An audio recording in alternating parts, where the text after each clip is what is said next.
here we go. This is so exciting. This is day one of our 5-day event on how to have a really smooth sailing school year. We're going to bring in 5 parent experts talking about a variety of things that you can do with your kids.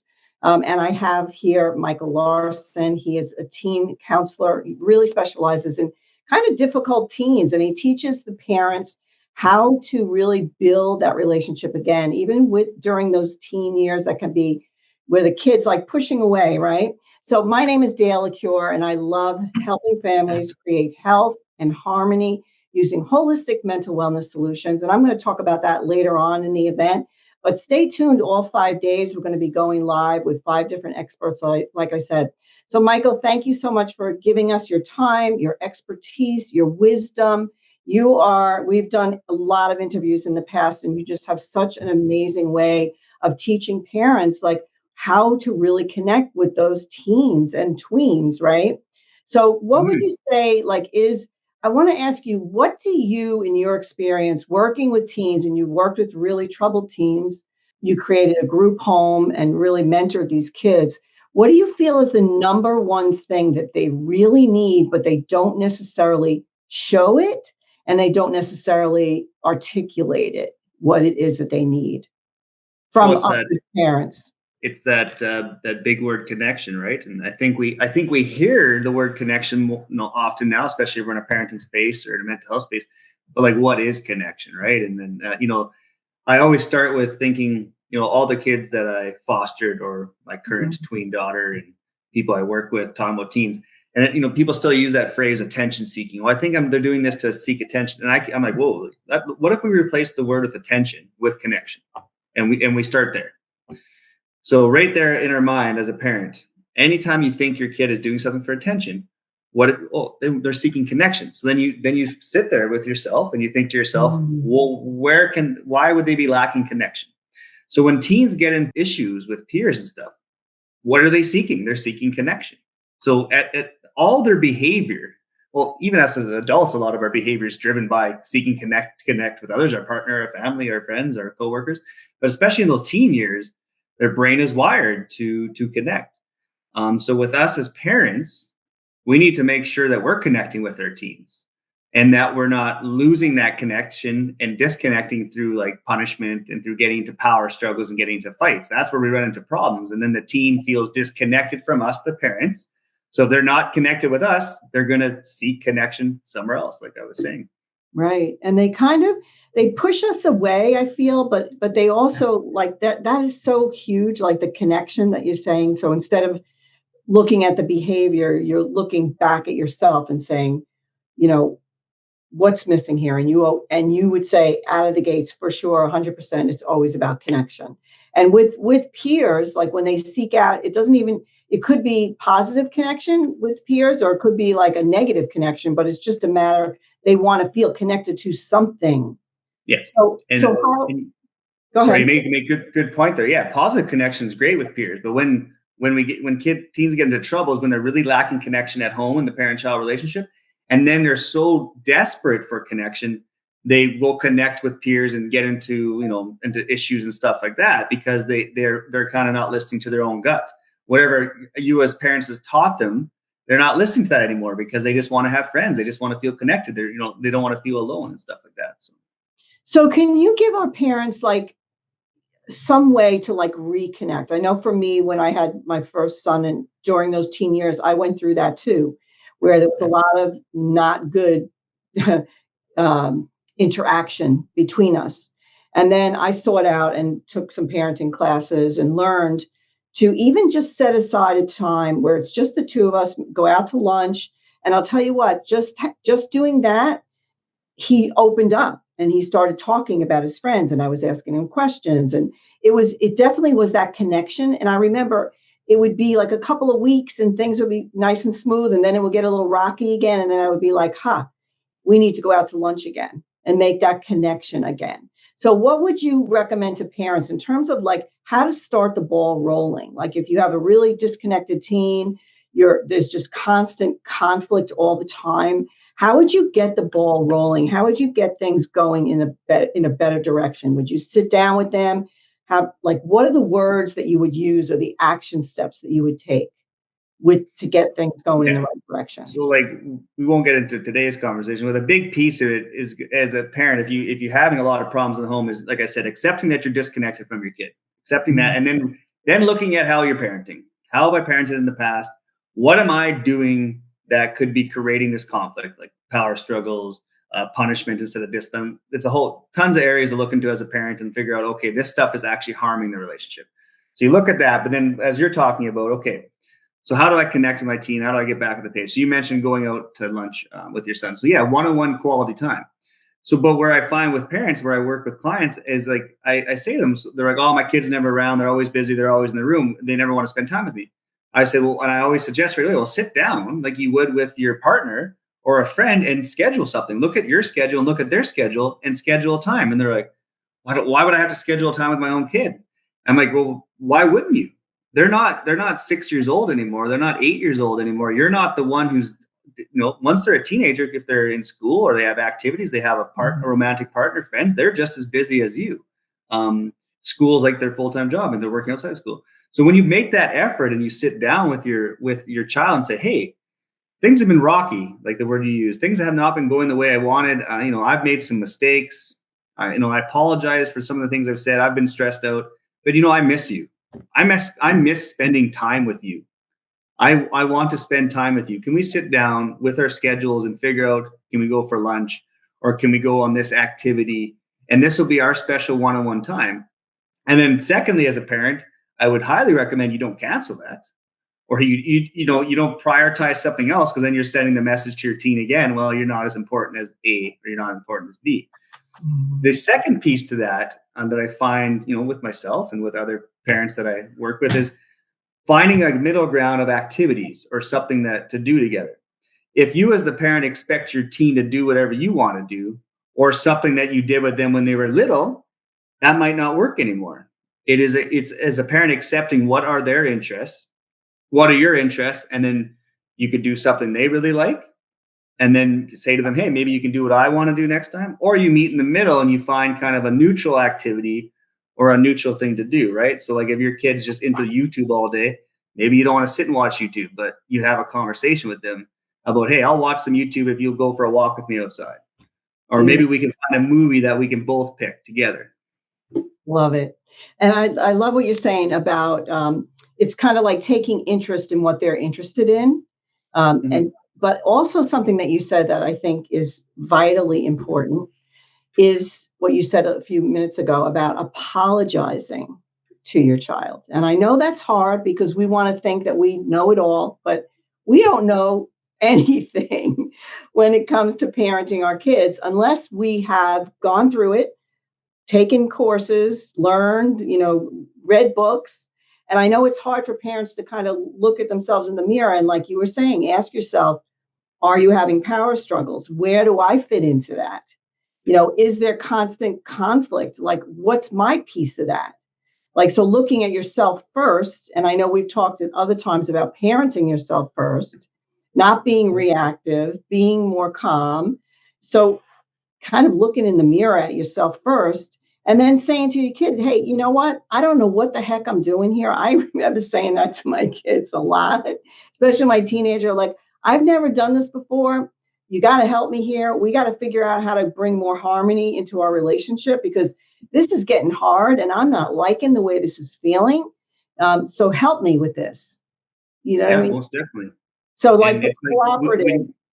when you go into that special time, like you just said, Dale, like, so first we look in the mirror and we take it's easy to say it's peers or drugs or alcohol or social media. It's easy to say that as a parent, but those things you can't control. So at the end of the day, even if you think that's a lot of factors, only thing you can do is control yourself. And then, so when you set aside the special team, so when you go to your teen, you apologize, you repair, and you say, hey, let's get back on track. Then that's the pivotal time. So like like I said, you find a neutral activity, schedule time. But when you go into that time, you need to go in there as a parent saying, I'm not going to lecture.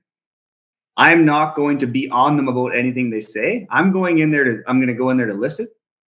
I'm going to go in there to collect information, to figure out what they're up to, what they're into. And I'm going to just support them.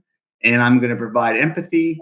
So even if they're struggling with stuff that I don't think they should be doing, or I don't even understand, it doesn't matter. I'm going to put myself in their shoes and be like, oh, well, they're upset, they're mad, they're angry, they're scared.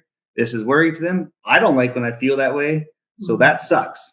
So that's how you rebuild, that's how you reconnect, is so you turn off in your mind like that, because the parents, you want to say, well, I told you not to do that, or I know you'd get into trouble that way. You got to turn all that off and not say it out loud, because as soon as you do that in the reconnection phase, you're sending a message to your kid that you're not actually doing what you're saying. Like, you got to walk the walk, right? Like, if you're willing, I want things to be peaceful again. But if you go in there and you start doing the stuff you always did, that they're going to shut down, they're going to go into freeze, or they're going to fight back with you, they're going to fight, or they're going to flight. They're going to get up and leave and be like, this sucks. I don't want to hang out with you anymore. So that is the key as a parent here, as we connect and reconnect. We need to present a space that our teen wants to be in. And I know that's also hard for parents to really accept, right? Because, well, I clothe them, I feed them, I do all this for them, I did all this from their little kid. They should just be grateful. And I understand that. And they are grateful. Kids are always grateful and appreciative. Every kid that I've counseled that opens up to me says, like, I do appreciate what they've done for me. I just don't like the way they're treating me right now. I don't like the way they're speaking to me. I don't like how they're up in my business trying to tell me who to be. And I'm always, and when I receive that information, I understand. I say, I understand. I wouldn't like being in a relationship like that either. Yeah, it's interesting when you kind of look at it as this is a relationship, as opposed to I'm the authority, I'm the parent, I'm going to tell you what to do. You should be grateful. Like, how different it would be when you turn that around to, and always coming back to, I want to create a loving, caring, compassionate relationship with you. I don't want to have this conflict. What can we do? Love it. It's so important. So, Michael, you are, like, the way that you speak to children, the way that you help parents get things going in the right direction is brilliant. We've done so many amazing interviews. So what can you tell our parents, like, what do you have available that you can share with parents? I know you have an incredible group, which we'll put that in the comments so people can go and check it out. And you're always pouring into people and resources and ideas, and your parent, what is it called? Life Upgrade, which is also your page, correct? And there's lots of information on there. So do you have any programs right now that you want to share with parents that you're doing with other parents right now? Yeah, for sure. Thanks. Yeah. So I specialize in, empowered parenting, which is a style of parenting. There's lots of names out there, positive, mindful, different things. So what essentially it is helping parents who want to change, right? We just talked about all the things I said, right? So if you're ready to change, but it's hard to change, which it was for me and anyone who's going through these changes. Like you mentioned, you took parenting classes as well. Because what happens is we were conditioned as kids, the way we were parented. We are conditioned by society to, what our kids should be doing, and then we have these emotions. So what I do is I work with parents and help them understand these triggers and stuff and how to release them. So what I offer is a 12-week program, so which I work with the parents and the teens, and then I bring them back together. So essentially family counseling, where I work with both parties. Then I bring them together and I help them resolve conflict. Wow. I help them get through the conflict so they can reconnect, so they can get back on, like we talked earlier, on the same page, back to enjoying each other's company and back to living in a home with harmony and peace. So I offer that as my 12-week program. I also offer an online program version of that. So if someone isn't ready to work with someone one-to-one, which I think is the best way, but you can download my program, and it's a parenting manual. So you're going to have like tons of stuff that I wrote this with my partner, who's a therapist. We got 30 years of experience. So this parenting manual is going to be your guide. And it's not, often we look for parents, well, they're addicted to screen time. I need a solution to that, or there's a problem with a peer. This is the foundation. So every challenge, everything that comes up, this is the foundation you're going to use to tackle that issue. With your that's it. And that's what I offer for paid services. And like you said, I'm online, I'm on social media. I have a group, and in my group, I just pump out information. I just put out videos, I put out posts, and I have a community that's safe for parents. And as long as someone's there and they're willing to learn, they're not in there to try to tell me how to or others how to parent, then they're welcome in that community. Right? You're welcome. It's a learning environment. It's safe and support. I make sure that there's no negativity in there. No one's hurting anyone's feelings. No one's bashing kids, right? It's not about that. It's about, this is my problem. Let's look for solutions. Right. This is my problem. How can I solve it? But it has to start with you looking in the mirror, like we talked about. And there may be some changes that you have to make, and you may have to reparent yourself, like we've talked about. And I think staying calm, is the main thing, and really going in there with the spirit and the, the desire to make change and be willing to take the action steps to make change, which can often feel very uncomfortable. But I know knowledge is power. I always say it. Change is always possible, but you have to take action. And that's what I love. And if I were, my kids are all grown, and I was able to go to parenting, like in-person parenting classes. So that was powerful, because that not only did we have great counsel, but you were there with other parents. But in today's world, it's different. But if I had to do it again, I would hire a parent coach, hire you in a flash. Forget the modules. I'd be wanting to get in there and dig deep and get it done, because it's going to happen a lot faster and a lot smoother if you have somebody on the outside looking in and helping you repair that and being able to see it from the outside, because you don't always see it on the inside, that's for sure. So Michael will be there to help you get through those blocks, help you create that communication, that harmony, and reestablish a beautiful, healthy relationship like it's supposed to be with your child. Yeah. Very well said. Can I say one last thing? I know we're almost out of time. Yes, this has been on my mind for the last couple of years, but more so now. When we do this work, like if we decide, we look at intergenerational trauma. So we look at a cycle, right? We look at how our parents parented us. How are they parented? Mm-hmm. It's not about bashing our parents or our grandparents. It's about what did they do? What were their strengths, but what were their weaknesses? And why would they maybe have parented that way? Why were they maybe too harsh? Why were they too demanding? Why would they make me feel bad? And then we decide, is like, I don't want to do that anymore. I want to stop the cycle. So we go out, we work with somebody. So when we think about it, when we do this work, not only are we doing it for ourselves and our children, we're also doing it for our children and their children. So our future grandchildren, right? So this type of work and this stopping the cycle just trickles down. And to me, like, how could you ever put a price on that?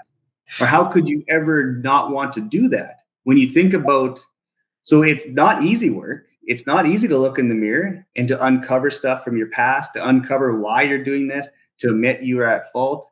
But it's so worth it, because when you really, you think about it, it's generational. It really is. And these kids that you're raising will impact other kids at school, and it just spider webs out. Oh my gosh, Michael. So powerful and so true. And I will add one more thing, is the forgiveness piece. Every single parent on this planet only wants the best for their kids. Yes. And our parents that maybe did, not the right thing, they did it because they thought that was right. So we have to include that forgiveness piece. And we have to break that cycle. We have to do better. We got to learn more. And when you know more, you do better, right? You got it. Nailed it. That's what it's all about. Forgive what happened. Forgive ourselves for the past. We can't change the past. Yeah. So thank you for saying forgiveness. That's what it's all about. And then how can I move forward? Yes. And how can I take the action steps and know that you can do it? You can break those cycles. You can forgive yourself, forgive your child, move on, start anew, and make it happen. So apologizing, that's a whole nother, segment of parenting, and parents have to learn, and they do their best. And when they learn, then they do better. So that's the bottom line. Michael, you're amazing. Please put all your resources in the comments so people can find you. I definitely go to his group. It's amazing. Lots of live videos that you do. You've been doing a lot of quick, short videos, just full of gold, as I always say. Michael, thank you. You're amazing. I love what you're doing, all the goodness that you're bringing to this world. I mean, we need more love. We need more connection. We need more harmony within our homes. Big time. Thank you, Dale. And thank you for having me in this event and putting this event on. That lineup you have, I know of all those people you're speaking of, and this week is just full of good stuff for parents. So thank you for organizing this, having me, and doing this for parents and families. I really appreciate you as a person, and I appreciate what you do, because what you're doing is you're just giving people knowledge. You're giving them tools. You're giving them options.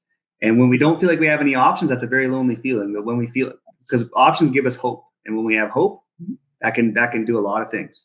Yeah, man, that'll get the ball rolling, right, in the right direction. Yeah. Awesome. Thank you, Michael.